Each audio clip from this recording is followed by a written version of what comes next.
శుభోదయం. నేను మీ రామరెడ్డి సామా, ప్రధాన కార్యదర్శి, నేషనల్ ఎడ్యుకేషన్ కమిటీ, తెలంగాణ రాష్ట్రం.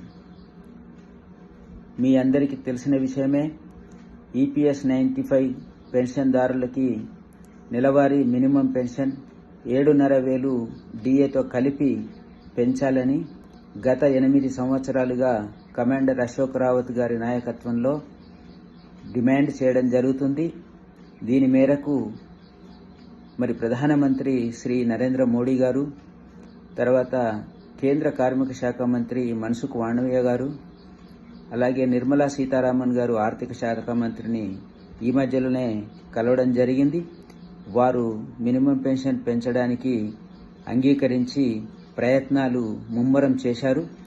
ప్రభుత్వం పైన ఒత్తిడి తెచ్చి తొందరలో మనం సాధించుకోవడానికి గాను కమాండర్ అశోక్ రావత్ గారు దేశవ్యాప్తంగా ఉన్నటువంటి ఆర్పీఎఫ్సి లేదా పిఎఫ్ కార్యాలయాల ముందు ఈ నెల 27వ తారీఖు ఉదయం 10 గంటల నుండి ధర్నా నిర్వహించాలని సూచించారు. ఆ మేరకు తెలంగాణ రాష్ట్రంలో, ఆంధ్రప్రదేశ్ రాష్ట్రంలో ఉన్నటువంటి పిఎఫ్ కార్యాలయాల ముందు మిత్రులందరూ కూడా వచ్చి అక్కడ జరిగేటువంటి ధర్నాను దిగ్విజయం చేయాలని చెప్పేసి, అలాగే ఈ చివరి అంకానికి చేరుకున్న మన పోరాటంలో భాగస్వాములు కావాలని చెప్పి మరొక్కసారి విజ్ఞప్తి చేస్తున్నాము.